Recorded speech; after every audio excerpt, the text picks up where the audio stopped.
Trump has come to hate Zelensky and declared his love for Putin. Zelensky spoke about an attempt on his plane. Has Donbas been surrendered? The Ukrainian armed forces are retreating from their positions in the Pokrovsk direction. Another plane from the Ministry of Defense lost. Putin admitted the collapse of the economy. Nurlan Saburov cancelled. And not only that, hello everyone, I'm here with you, Karina Klishun, and this is the Vitrendia program. I've gathered a lot of interesting news for you, and believe me, we'll have plenty to discuss today.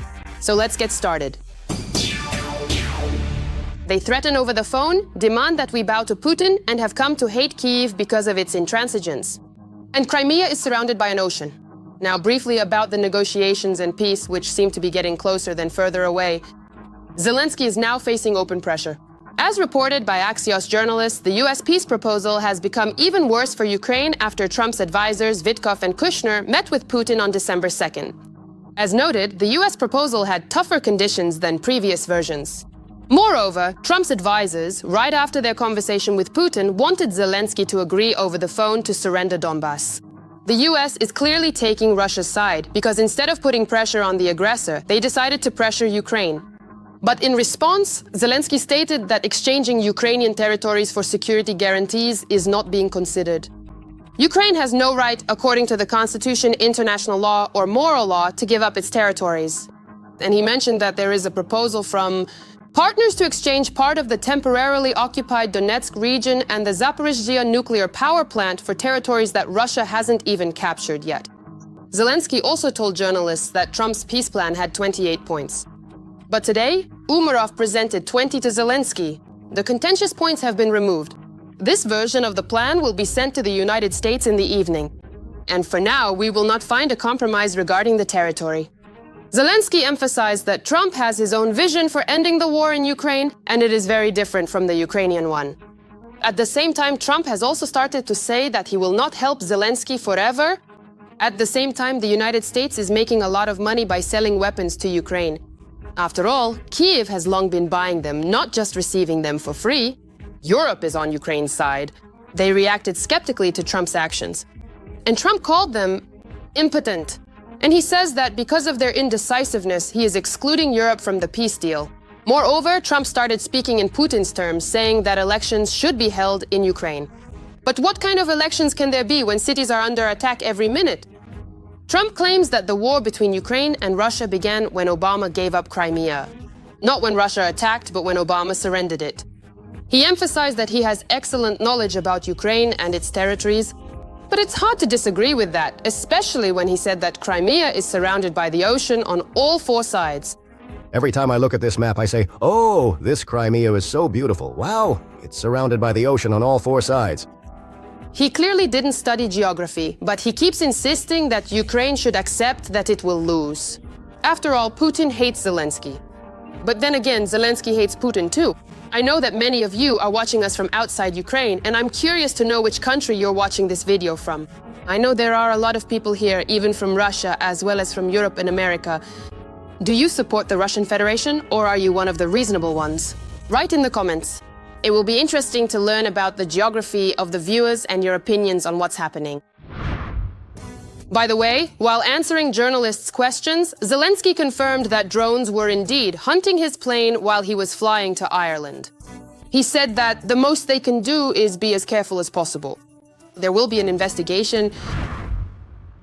Meanwhile, fighting continues on the front line. One of the hottest spots on the front is the Pokrovsk-Mirnograd direction. There, the Ukrainian armed forces were forced to retreat. They deliberately withdrew from the pocket south of Mirnograd, leaving Lysivka and Suky Yar in order to avoid encirclement and to straighten the front line. But sometimes, as always, Russians like to hit their own. Russians are often very disoriented on the front, especially when new victims are sent in by Putin. One of the soldiers decided to fall back to his own lines, and they almost killed him themselves. He seemed way too suspicious. I almost got shot by my own, now they shot it. Oh my god. Basically, son of a bitch. Basically, they caught me. Why did you shoot yourself? We were just passing by and the guys, of course, thought it was me. And fuck, it was so precise. Well, there you go. It's fine. They just rushed me back to our guys. Face down on the ground, 2 guns to the back of my head. While they were checking our documents, we were trying to figure out who was who. Everything was locked down. There were new people, the ones who swap us around. We didn't know each other yet. And so, my entire whole life quickly flashed before my eyes in that moment. And the people there, oh well.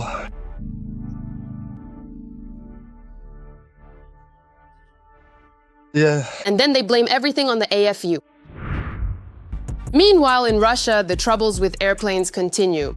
In the Ivanovo region of Russia, an AN-22 belonging to the Russian Ministry of Defense crashed. There were 7 crew members on board. Preliminarily, it was on a test flight after repairs. And the repairs, as you might have guessed, didn't go too well. By the way, the AN-22 Ante is the only large turboprop aircraft in the world capable of taking off and landing on unpaved runways with a heavy load. And in the port of Termyuk, which is in the Krasnodar region of the Russian Federation, a gas terminal burned for 3 days straight. They couldn't put it out. And as it turned out, this was the work of the SBU, who gave the Krasnodar region a hard time back on December 5th.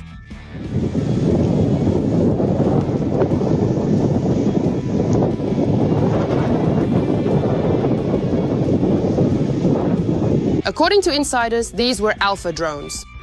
It turned out that after the attack, 20 out of 30 tanks, each with a capacity of 200 cubic meters, were destroyed.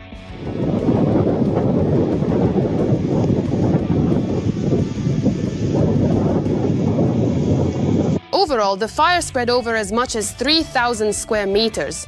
Well, that's quite something. Also, yesterday there was a fire in Cheboksary, Chuvash Republic. Something exploded there. I'm merely being quite sharp. I'm a silly goose. A goose? How am I a goose, you might ask? It was the Defense Enterprise Veneer that burned. Progress. It manufactures antennas for the Russian army that protect against Ukrainian electronic warfare. Meanwhile, Putin has everything under control. She spoke publicly about the economy, saying that taxes will be raised now. Do they have enough money? It seems so. But Russians should tighten their belts. And even don't think about opening a business. Scheduled for the 4th quarter of 2026. But we've raised VAT now. When we held all those meetings on these issues, and when our colleagues, and by the way, the central bank supported it, and the Ministry of Finance was very active too, we decided that out of all the available tools, it would be more honest, straightforward, and reliable to simply go ahead with this increase. It's temporary, I hope, but still an increase. The question immediately came up that tax collection wouldn't increase. Because part of it will just go into the shadow economy. We can't let that happen. We agreed to adopt certain measures. In this way, he shifted the responsibility from himself. As if to say, you all came up with this yourselves. He says measures need to be taken so that businesses don't go underground after such tax hikes. But at the same time, he stated that we need to create conditions for business. It's working well, that's good, I suppose. But we need to create the right conditions for that. We also agreed to do our part accordingly. Work in this regard. We agreed to set up centers of competence based at certain ministries. But for example, the Ministry of Agriculture still doesn't have one, nor do the Ministry of Digital Development or the Ministry of Energy, as far as I know. Well, why is that? Let me repeat once again. It's clear, business is working hard, striving to improve efficiency, but at the administrative level, we need to support them, especially in the social sphere. Here, a lot really depends on us. Well, as for the economy, there's growth. Although it's negative growth. But it's still growth. And it's all because of the war. Of course, it was Putin who started it. But it's still a war. But here's what's interesting. Putin demanded to accelerate the structural transformation of the economy. And there it is, the code word, perestroika. It was with these very words in 1985 that the top leadership of the Communist Party of the Soviet Union acknowledged the deep crisis of the Soviet system. Then came the reforms, whose half measures and lack of foresight led to the fall of the evil empire. Now, bogged down in a war against Ukraine, the Russian Federation is entering a systemic crisis. The authorities of the aggressor country understand that something needs to be done, but they don't know what. Putin also once again admitted that he was unable to make Russian women have more children. Unfortunately, the negative trend continues. The birth rate keeps declining. It's clear that there are objective reasons why the situation is developing this way,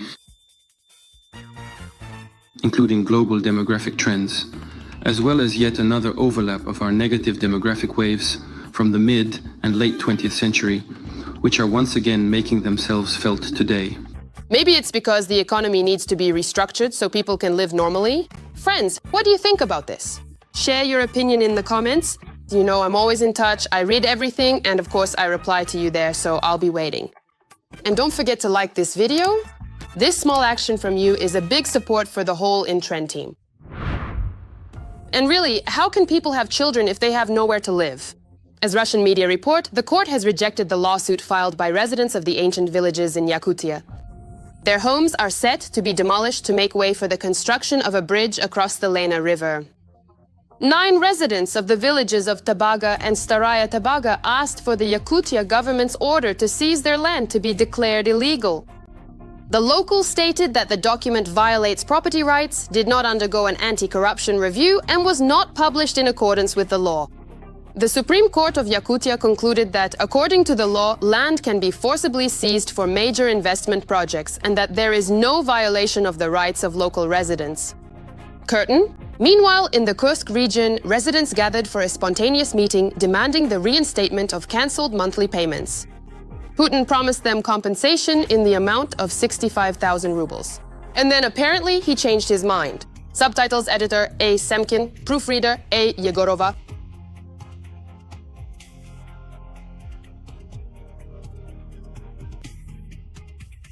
And Kinstein's advisor stated that actually the residents themselves should have defended their homes. She said this to people whose homes were damaged because of the attacks and the war.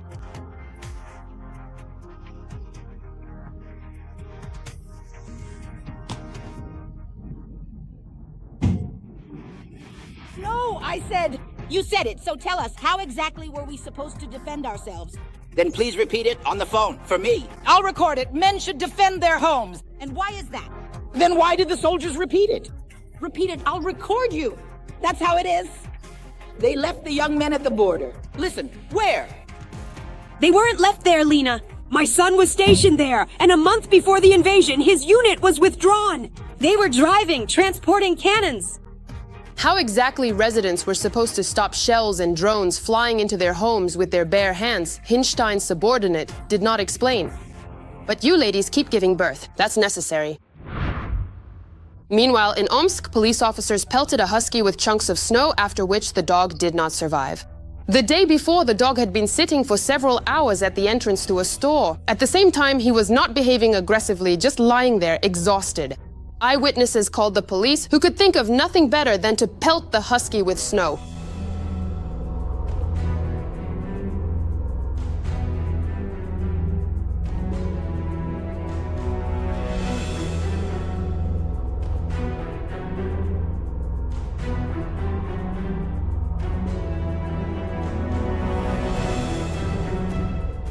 Today, animal rights activists reported that he had died. The local police responded in the style of, "She brought it on herself."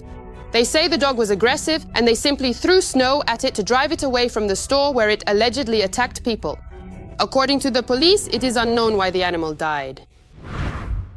And finally, cancellation. Nurlan Saburov.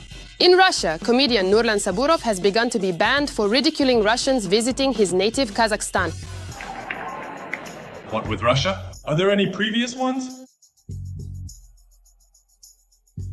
Well, what about Russians?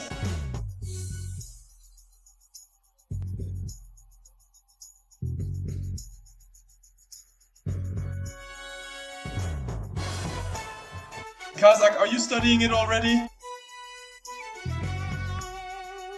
The correct word is tengen, not tengen.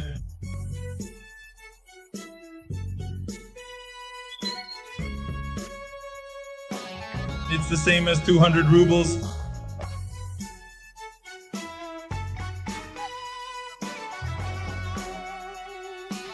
Yes, how the situation has changed.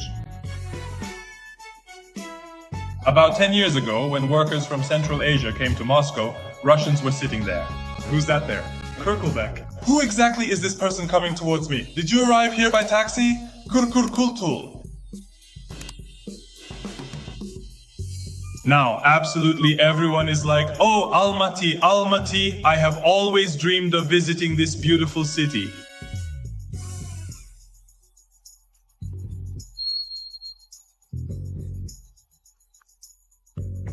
These hats, of course. Gamajobi?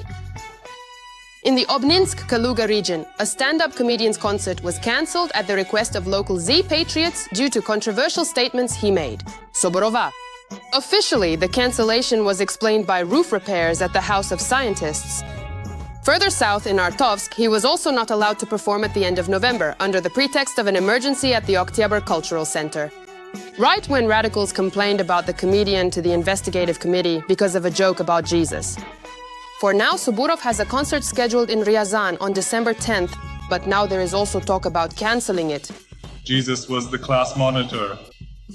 Yeah, Jesus, I used to mess with him all the time there. That's why the pickles. Jesus, he ran on water because of me. Every voice matters. Join our community, support independent journalism and help us bring you the truth from Ukraine. Become a member of Ukraine Today. Join us now.